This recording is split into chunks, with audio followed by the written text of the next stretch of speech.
Picture this, a battlefield just ravaged by war, and these massive metal Goliaths just walking through the wreckage-wielding weapons that could probably level entire city blocks. Those are dreadnoughts. Yeah, dreadnoughts. And they're like these iconic symbols of the Warhammer 40K universe. And so today we're going to be looking into them, their history, and all the tech that goes into making them. And yeah, dive into the reality of the warriors that are entombed inside. Yeah, it's a really fascinating concept, isn't it? You know, you've got these Space Marine warriors who have been mortally wounded, but they're just too valuable to lose, so they encase them in these life-sustaining sarcophagi. Right. And they end up becoming these cybernetic combat walkers, this crazy fusion of man and machine, and their consciousness is just like merged with the technology. It's really something else. Yeah, it really shows the Imperium's philosophy of just blending the ancient with the futuristic.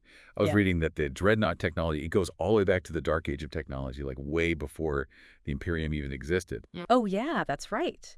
It's incredibly ancient technology, a relic from when humanity was at its technological peak. And sadly, we've lost a lot of that knowledge over time, you know? Like the secrets to making new dreadnoughts has faded away. So what we have left are these relics that are revered and honored by the Space Marines because they know how important they are. That makes each one even more fascinating to me. Yeah. Because they're irreplaceable artifacts, and each one is just carrying like the weight of history with them. And speaking of history, I think this scarcity also shows how strategically important dreadnoughts are. You know, they're not just weapons. They're these enduring symbols of a chapter's legacy. Oh, absolutely. And that's even more true when you think about the venerable dreadnoughts, the most ancient and experienced dreadnoughts. Right. I mean, they've seen millennia of warfare. Their memories go all the way back to the Imperium's earliest days. They're really more than just weapons. They're advisors, keepers of their chapter's history and traditions, living embodiments of the past that guide the future. Like Bjorn the Fell-Handed of the Space Wolves. Exactly. Not only is he the oldest dreadnought in the Imperium, but he fought alongside Leman Rusk during the Horus Heresy. Wow. So just having him there is like a huge tactical decision for the Space Wolves. I can imagine. Because he represents a continuous line from their prime arch to the current day. So he's this source of inspiration and just unwavering tenacity. He's way more than just a guy on a battlefield. Yeah. So Bjorn's story is captivating, but let's get into the machines themselves. Okay. So the most common type in the 41st millennium is the Castroferum pattern dreadnought, specifically the Mark IV and Mark V. Right. I feel like if you've only got limited resources, you're going to want to use a design that's really reliable and adaptable, and the Castroferum seems like it fits the bill. Yeah. But I wonder why those two marks specifically. Well, the Castroferum is made for direct assaults and close quarters combat, and the Mark IV and Mark IV are like the peak of that design philosophy. The Mark IV is great because it's so durable and has amazing firepower. But, you know, there's some whispers from the Adeptus Mechanicus that there might be a flaw in its design. So the Mark IV is a bit more preferable. So it's not just firepower or resilience. There's some serious tech stuff going on there that makes maintaining these ancient machines really complex. And this focus on close quarters combat really shows you how the Space Marines approach war.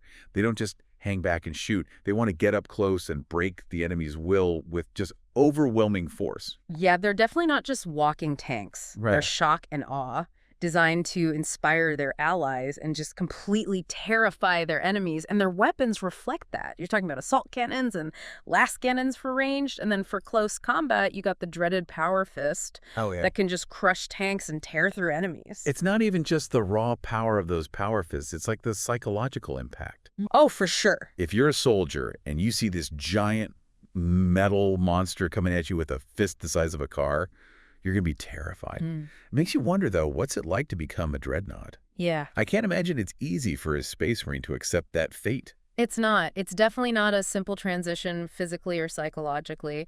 When they decide a Space Marine is just too valuable to lose, but his wounds are too bad to heal, that's when they put him in the Dreadnought sarcophagus and it becomes his new body. Wow. And the connection between pilot and machine, it's total. They're reborn. Their consciousness merges with the machine, their senses are heightened, and their physical capabilities are amplified. It's incredible. Blending flesh and metal, spirit and technology. It's almost like some kind of transcendence. But I imagine it's different for a loyalist Space Marine versus one who's fallen to chaos. Oh, yeah, definitely. Loyalists see it as a way to keep serving the Emperor even in death, like a great honor and a sacrifice they make willingly. Right. But for Chaos Space Marines, It's a much darker experience. For them, it's almost like a punishment, a fate worse than death. They're trapped in these metal prisons, their minds slowly eroded by the whispers of chaos, their bodies twisted and mutated by the power of the warp. that's awful. To be consumed by the very thing you swore to fight against, their sanity just goes, and their rage and despair are amplified by the machine. They become these figures of terror, the Chaos Dreadnoughts. And the most terrifying of them all is the Hellbrute. Oh yeah, the Hellbrute is chaos corruption at its worst. They're huge, totally insane because of the warp. Loyalist dreadnoughts might be revered as heroes and sources of wisdom, but a Hellbrute is feared and ostracized even by its own allies. It basically becomes a last resort weapon unleashed with a mix of hope and fear. You know, we talked about the Caster-Ferrum pattern being like the main dreadnought you see, but it's easy to forget how different even that one type can be. You know, it's not like a one-size-fits-all thing. Right. Every chapter kind of adapts it to their own way of fighting. It's kind of like evolution, like different species coming from a common ancestor, and they all end up filling different roles on the battlefield. We talked about the Blood Angels Furioso Dreadnought earlier, and that seems like a good example of this. They've really tailored the design to their chapter's strengths. Oh, for sure. The Furioso is the perfect example. Most dreadnoughts try to balance ranged and melee fighting, but the Furioso is all about that close combat. See. They ditch the ranged weapon arm and go with the second close combat weapon, usually those terrifying blood talons, supercharged power claws, you know. Yeah. They really show how savage the chapter is. It makes you wonder, though, what happens when that fighting spirit gets all messed up by the Black Rage, that genetic flaw the Blood Angels have. Right. That's where the Death Company dreadnoughts come in. Ah, okay. Even for a dreadnought, that's a pretty bad fate. When the Black Rage takes over, they lose all control. Yeah, the dreadnought becomes a berserker. It's all primal fury, and they can attack anyone, friend or foe. So the chapter usually puts these crazy machines into the Death Company. Oh, wow. Sends them into battle with their equally messed up brothers. It's like a wave of unstoppable rage smashing into the enemy. Exactly. It's kind of a double-edged sword, though, isn't it? You've Uh, got this powerful weapon, something that can just destroy anything. mm-hmm. But you can't really control it. It's like a wild animal. Mm-hmm. It's a risk, but I guess it's one that the Blood Angels are willing to take. But moving on from the Blood Angels, there are other chapters that have a more specialized way of using dreadnoughts. Yeah, like the Ironclad dreadnought. Okay. It's a walking tank, for sure. Totally meant to rule close combat. They've got tons of armor, especially on the front so they can take a beating. Okay. And their weapons, usually heavy flamers and chain fists, perfect for smashing through defenses and just destroying anything in their way. I remember reading about the Ironclad's seismic hammer. Right. And it's like the perfect dreadnought weapon. It's not just about hurting things. It's a message. I like that. It's saying, hey, we're coming through and nothing's going to stop us. I love it. It's raw power, but it's like laser-focused power for breaking through obstacles and enemy defenses to let the rest of the chapter advance. Exactly. And speaking of breaking through defenses, there's the Siege Dreadnought, the ultimate siege weapon. Okay. They're equipped with inferno cannons and assault drills for burning up infantry and just grinding through any defenses. They can turn enemy strongholds to dust, ready for a full-on attack. Yeah, I can see how valuable a siege dreadnought would be in a long campaign, where getting through defenses is so important. Yeah. It's really different from the Ironclad, which is more about charging in and leading the attack. Mm-hmm. And then you have dreadnoughts like the Mortis Dreadnought. Yeah. The Dark Angels and their successors, they're all about long-range firepower, like dreadnought snipers, Pretty much. taking out important targets from far away with their twin-linked glass cannons and missile launchers. That's a cool contrast, isn't it? Yeah. All these chapters are using the same tech, but they change it to fit their needs and how they fight. Right. The Mortis Dreadnought shows the Dark Angels' secretive nature, you know, how they like precision strikes and planned out engagements. Yeah. And then the Ironclad is like the Imperial Fist's stubbornness. They're all about just using overwhelming force. Mm-hmm. And you have chapters like the Space Wolves, whose venerable Dreadnought Bjorn just embodies their connection to their Primarch, their history, and their fierceness. It's like the dreadnought itself becomes a mini version of the chapter. Yeah. It shows their values, how they fight. And it's not just those chapters either. You've got the Doomglaive Dreadnought used by the Grey Knights. Yeah. These psychic powerhouses are basically walking tanks. They use force weapons and psychic hoods to send demons right back to the warp. Intense. And don't forget the Deathwatch Dreadnoughts. These rare warriors are chosen from their chapters to fight against alien threats. Right. Each one has a unique mix of skills and experience. It shows the diverse backgrounds of the Death Watch itself. Yeah.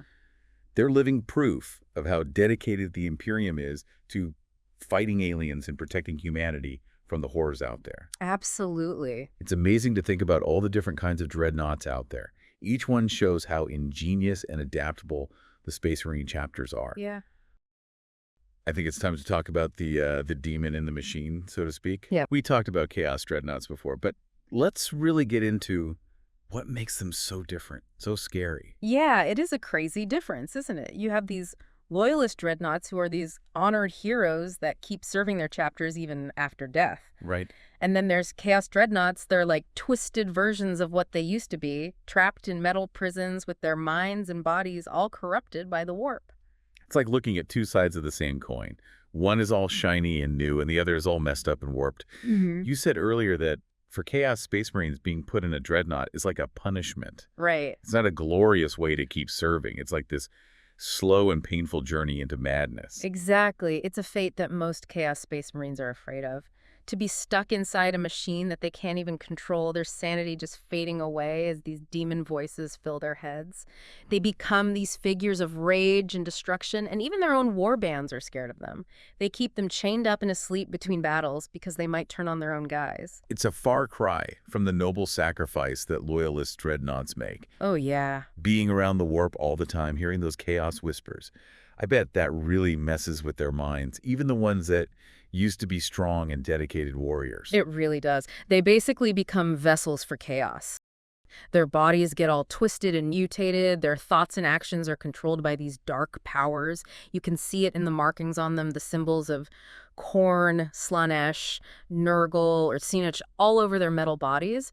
And those markings aren't just for show. They give them extra powers, warping their abilities to fit with whatever god they follow. So like a Khornate dreadnought would get even more violent in battle because it's fueled by this need for blood, and a Slaaneshi one could like warp reality and mess with people's minds. It's like the machine itself helps chaos get stronger, amplifying the corruption and making them super dangerous. It's a pretty scary thought, and it really shows how sneaky chaos is. It doesn't just corrupt a person, it corrupts the technology too, turning it into a weapon of destruction and misery. And we see that most clearly in the Hellbrute. It's like the ultimate example of that corruption. We've talked about Hellbrutes before, but it's worth bringing them up again now. It's not just that they're bigger and meaner than other dreadnoughts, it's that they're totally consumed by madness, their bodies are twisted and mutated, and their minds are basically playgrounds for demons. They're like the ultimate symbol of chaos's power to corrupt and destroy. It's terrifying to see them, just this hulking monster driven by pure violence. Every move it makes shows how powerful and corrupting the warp is. And what makes it even scarier is that it's not just some dumb animal. There's still some intelligence there, like a twisted echo of who they used to be, and that makes them even more unpredictable and dangerous. It's like a nightmare come to life. It embodies everything the Imperium is afraid of when it comes to chaos. It reminds you that even the best technology, the most noble goals, can be twisted and used for evil by the forces of darkness. It makes you think about what's going on in the mind of a Chaos Dreadnought. Yeah. Is there any part of that Space Marine left in there, or is it just a puppet for the demons? I think it's safe to say that the Chaos Dreadnought is a tragic figure. It represents the power of chaos to corrupt and the price that people who give into it have to pay. They remind us that the fight against chaos never really ends. Even in the darkest times, there's always hope. But it's a hope that you always have to fight for, always have to protect from the darkness that's trying to take over. Well, that about wraps up our look into the Dreadnought. It's been a pretty interesting journey. We've gone from the best of Imperial technology to the worst of chaos's corruption. We've seen how these ancient machines represent this constant struggle between order and chaos, between hope and despair that defines the Warhammer 40K universe. It's a universe where tech and tradition go hand in hand, where sacrifice and duty are everything, and where the fight for humanity's survival keeps raging on even when things seem impossible. And as we finish up, we'll leave you with this thought. Imagine yourself on a battlefield. Air is thick with smoke, and the ground is covered in debris from the fighting. A dreadnought comes out of the smoke. Its heavy steps shake the ground. Yeah. Is it a symbol of hope? A sign of the Imperium's power? Or is it a bringer of doom, a sign of how corrupting chaos is? The answer, like always, is hidden in the grim darkness of the far future.